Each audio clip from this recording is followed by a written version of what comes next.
Hey everyone, it's Mariana with Three Peaks Classroom, and today I want to dive in deep with you and my grade 4 year plan. So I actually filmed a video diving in deep into my grade 3 year plan, and I'll link that down below. That is a little bit outdated though, because since then I have updated the resources that I use in my grade 3 year plan to make it more Alberta aligned. So when I first filmed that video, the resources that I were using, a lot of them were purchased on TPT. Which was great, and I loved using them, but I was always frustrated that they weren't aligned with Alberta standards. And so since then, I've updated my grade 3 year plan to be more Alberta aligned with my resources. And also my grade 4 year plan, I am currently working on certain resources that are going to be Alberta aligned and that will align with my year plan. So if you're not already following my store on TPT, or if you're not following me on Instagram, I highly recommend that you go ahead and follow me so that you can be updated when those Alberta aligned resources are ready to go in my store. But let's dive in to my grade 4 year plan. So you're either watching this video because you are interested in purchasing the year plan, or you want a little bit of help on planning your grade 4 year, or you've already purchased the year plan and you just want to see how I've laid things out. So thank you in advance if you've already purchased it. So first things first, when you open it up, I got rid of the terms of use page and how to use my year plan page, and I just printed off this. I actually printed it off all ready to go for myself for the year. So this is my September, and each of the months are color coordinated. So, you know, October's orange, it's a rainbow, makes it easy. So my year plan goes like this. I have divided my year plan into months at a view. So for September, this is what I'd be looking at. And then specifically, I have divided the month into 4 separate weeks, except for December, which is 3 weeks. So during the week, these are all the things or all the topics and lessons that I want to make sure that I've hit before the week is done. And if I don't, if I forgot, it's not a big deal. I will just circle it so that I know in my second week, I need to make sure that I've hit that topic as well, so that by the end of September, all of these topics have been hit. All right, so then I further divided them into subjects, but specifically language arts, I further divided language arts. So in grade 4, there is not so much of a focus on phonics. The assumption in grade 4 in Alberta is that the students have a really good foundational understanding of phonemic awareness and phonological reading. And so you'll notice that the difference here between my grade 3 year plan and my grade 4 year plan is that I've completely eliminated a phonics section or a word wall section. So the focus is reading, writing, and grammar. The school that I am at specifically, the students are, a high percentage of them are language learners, English language learners, and so I will be embedding phonics into my classroom, but it's just not a super strict focus for my year plan. So reading, writing, and grammar, that is how I divide my language arts. And then I have math, science, social, health, phys ed, art, and religion. If you are teaching at a Catholic school, then I lay that out, which I am. So diving in here, first things first is reading. So the way that I've structured my readers or my reading strategies for the year is I always have a focus for the month. So for the month of September, our focus, or the thing that we are constantly reiterating, the topic that we are constantly bringing it back to, is making connections. So in my reader's notebook, which I'll show you in a minute, I am going to teach 2 lessons that requires them to put it in their reader's notebook. If the reader's notebook is not listed, that means I'm not using that particular resource. We are just, reinforcing this with various lessons or various read alouds or activities, things like that. But if it says specifically a reader's notebook, then these are the 2 lessons that I'm going to be teaching that I want them to include in their reader's notebook. Now I'm going to show you my grade 3 example right away, but I'm just letting you know right now that I am currently working on the grade 4 reader's notebook, writer's notebook, grammar notebook, and I'm also going to be working on a health notebook, so that you can follow my year plan and you will have a place to keep all of your health lessons organized. So again, stay tuned. Those are coming soon. So what does a reader's notebook look like? Let me fish my note here. So in grade 3, this is my grade 3 one. In grade 3, we make a notebook that has also reading, writing, and grammar. And so what it looks like is I have a notebook that's divided into 3 sections. And then in my reader's notebook, so let's see, just write books. Maybe I will find a lesson. There we go. So in grade 4, we are learning that they can find a book that is just right for them. So when I teach that lesson on just right books in grade 4, I have 2 outcomes listed here, 2.1.11 or 1.1.5. If you look up both of those outcomes, they both loosely correlate to students being able to find books or read books that are at their level. And so when you are teaching this explicit lesson, you are covering 2 of those topics, and it's up to you if you want to assess that particular outcome. But what does that look like in my reader's notebook? Well, they have a title, Just Write Books. They have their program of studies, I can statement. So I can apply phonics rules to read unfamiliar words in new context. That's very similar to the outcome in grade 4, actually.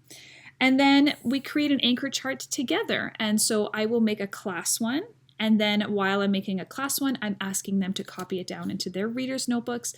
And then for the first week of school, I will keep that anchor chart displayed, but then moving on to other anchor charts, I'll have to take that one down because we're going to be focusing on other strategies. This way, the students have a record of it in their reader's notebooks. So that's why I like having this particular resource with me. So moving on for that first week, those are the 2 topics that I'd be teaching in my reader's notebook. So maybe, I don't know, first week, Monday, Tuesday, we talk about just write books. Wednesday, Thursday, we talk about making connections. Now, just because I taught it doesn't mean it's done. It means I've introduced them to the topic. So the expectation is that if you've introduced it, it's kind of something that you are reiterating or bringing it back to or touching on for the rest of the month or the rest of the year.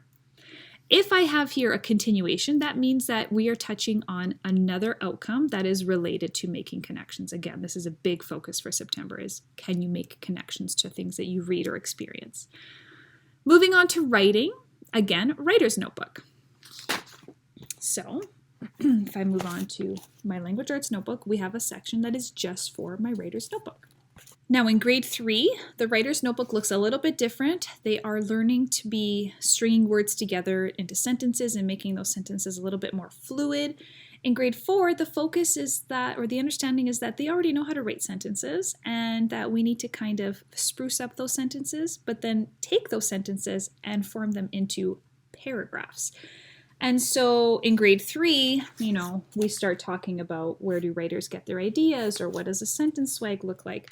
But right away in grade 4, we're jumping into what is a fragment or what is a run-on sentence. Right away that first week, we are already diving into sentences, whereas in grade 3, they're kind of introducing unstructured sentences and things like that, complete, incomplete, that kind of thing. But grade 4, there's already an understanding that you're doing that. So in my writer's notebook, we would have an entire lesson devoted to this. And you can see that it continues on into the week 2. Now, I didn't put here an outcome, and that's just because we want to make sure that we are reiterating that concept for these 2 weeks. But we do introduce sentence swag, and that is just good common sense. Is your sentence, does it start with a capital? Is it written neatly? That's just good common practice. And then in here also I put down that in September, I do lots of different types of writing all about the student. Of course, I want to get to know about the students. We also do daily journaling. So this is something that begins first week, day 1, right after lunch. I do 15 minutes or 10 minutes of journaling. And then we also do a morning message every morning when the kids walk in. And then I do weekly word walls. And I found 2 outcomes that directly relate to kind of doing a weekly word wall.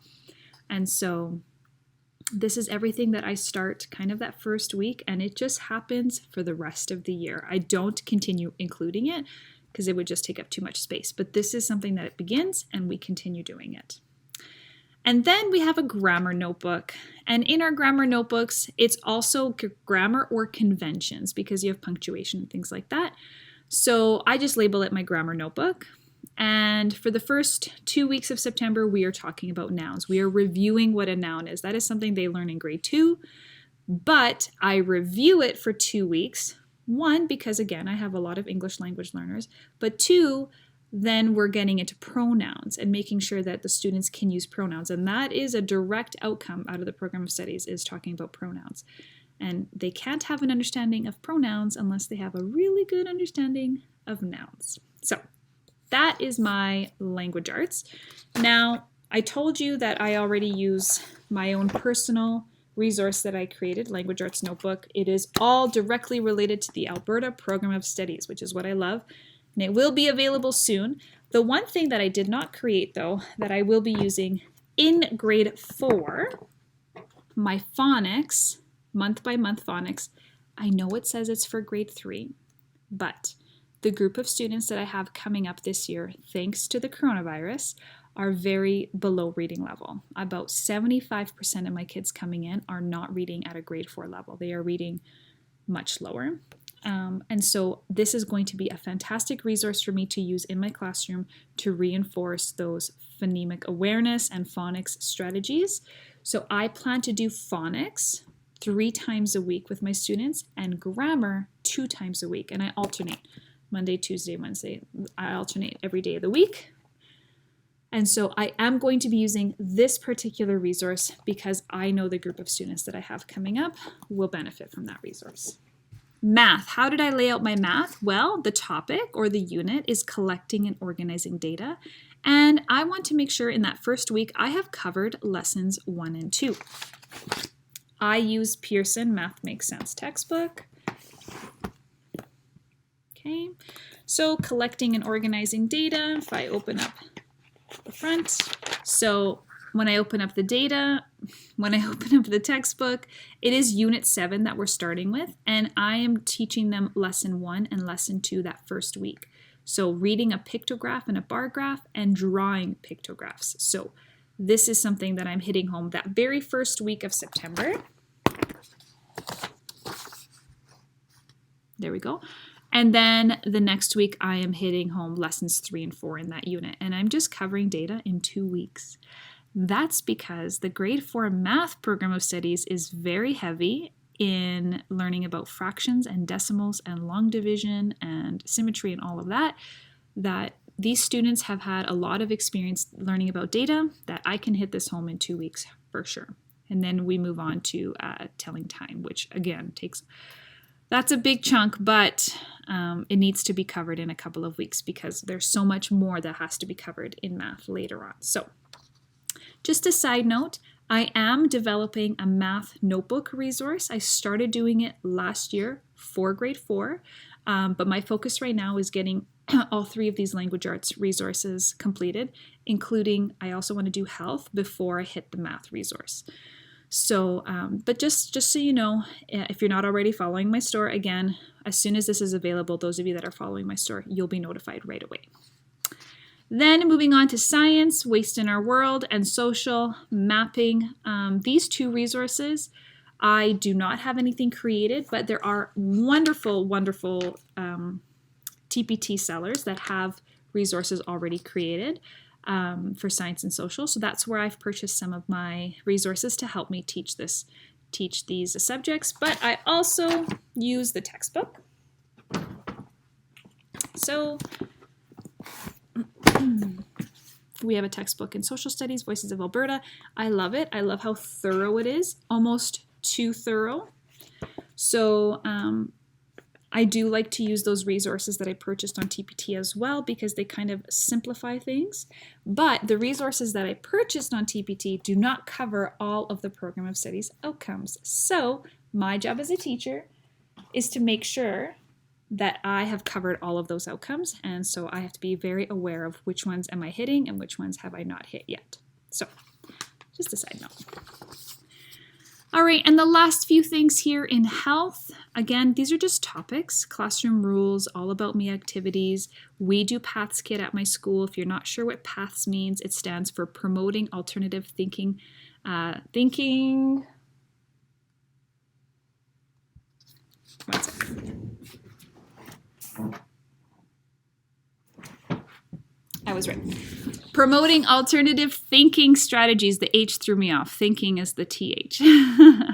So it's our health program that we follow. And so all of my health lessons very loosely follow the PATHS curriculum.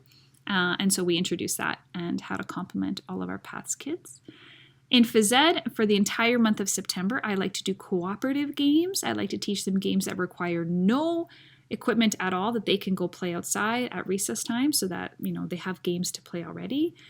In art, again, a lot of my lessons are listed. I do like to follow the elements of design. So, you'll see concepts like line or negative space or, symmetry, contrast, things like that. And then I suggest an activity underneath what you could do. And then in religion, the last topic that I cover, I do follow Pearson Growing in Faith. And so if it just says like chapter 1, then for the entire week, we are reading everything that we can in chapter 1, including the videos and all the multimedia stuff that they have online. So I love this resource, and it's a fantastic brand new resource that, in a nutshell, is diving in deep to my year plan. Now, I just covered September, but all of the months look very similar.